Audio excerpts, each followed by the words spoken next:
Sekarang kita akan bahas Xinit.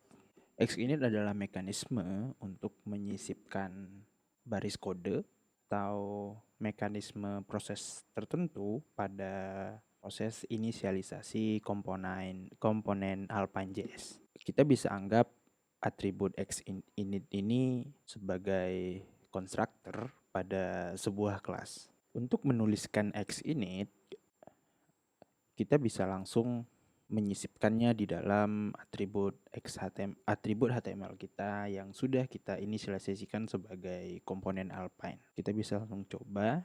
Mungkin kita bisa bikin HR di sini ya untuk pemisah antar materi kita. Pertama kita bikin terlebih dahulu komponen Alpine-nya. Kita buat sebuah div baru, tag HTML div baru.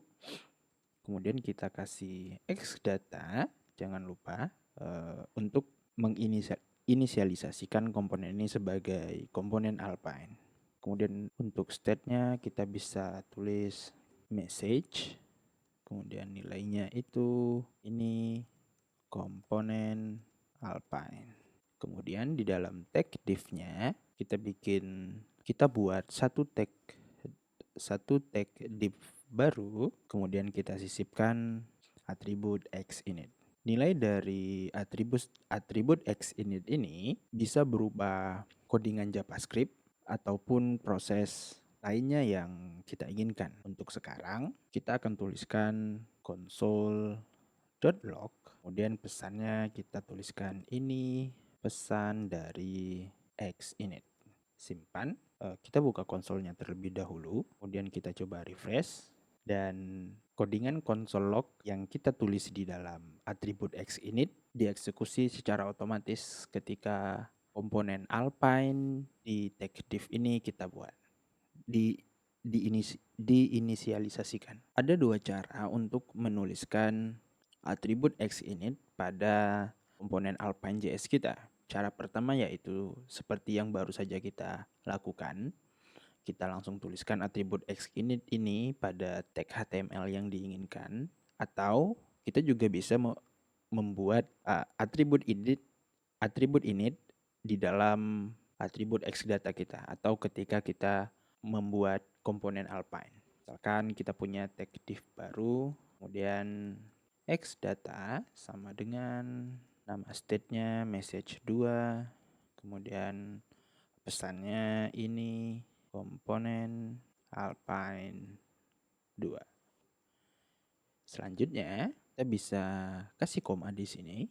Kemudian kita tuliskan init function ya sebenarnya. Dan di sini kita bisa log console log. Ini pesan dari init dari atribut init di atribut xData. Simpan. Kita coba refresh lagi dan kita sudah mendapatkan pesan yang kita bikin di sini. Selain dua cara ini, ada keadaan kita mau menjalankan fungsi Xinit ini itu ketika komponen Alpine-nya sudah selesai dirender. Caranya, kita bisa menambahkan metode walaupun kita sebenarnya belum belajar sampai ke komponen method di Alpine.js, tapi ada baiknya kita kenalan terlebih dahulu. Jadi cara menuliskannya, kita bisa bikin tag div baru lagi. Kemudian kita inisialisasikannya sebagai komponen Alpine. Salah. xData sama dengan nama state-nya kita bisa kasih message 3. Pesannya ini komponen Alpine 3. Kemudian di dalam tag div-nya kita bikin tag div baru. Kemudian kita kasih atribut Xinit. Selanjutnya kita bisa tuliskan $next T-nya besar. Kemudian dalamnya ini kita bisa tuliskan arrow function untuk menjalankan baris kodenya. Nah, ketika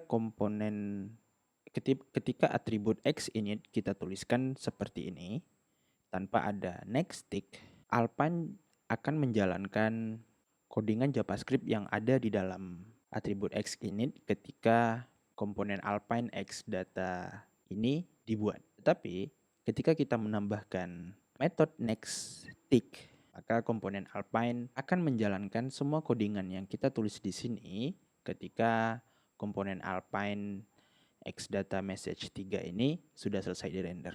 Tapi kalau misalkan kita coba itu tidak terlalu kelihatan efeknya karena proses rendernya itu lumayan cepat. Console log ini dieksekusi ketika komponen Alpine sudah selesai di render. Kita coba refresh dan kita sudah dapat pesannya. Kita sudah tahu apa itu atribut xinit. Selanjutnya, yang jadi pertanyaan adalah kapan dan di mana kita menggunakan atribut xinit ini. Biasanya kita menggunakan atribut xinit ini ketika kita mau mengambil data dari REST API ataupun merender sebuah komponen Alpine, komponen tag HTML berdasarkan sebuah kondisi yang dinamis. Biasanya kita dapatkan dari REST API juga.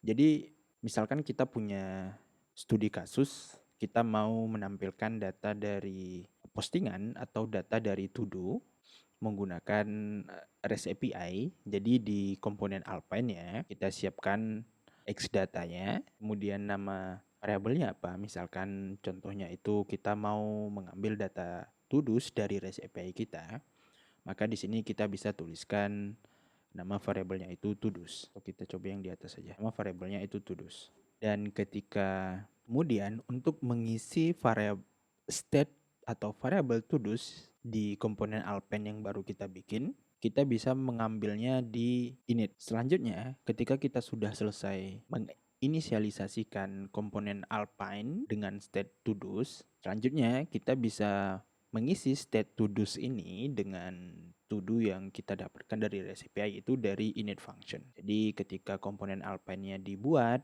maka init function akan otomatis nge-get ke REST API untuk mengambil to-dos datanya. Dan kita bisa looping to-dos datanya di dalam komponen Alpine to-dos yang baru kita bikin.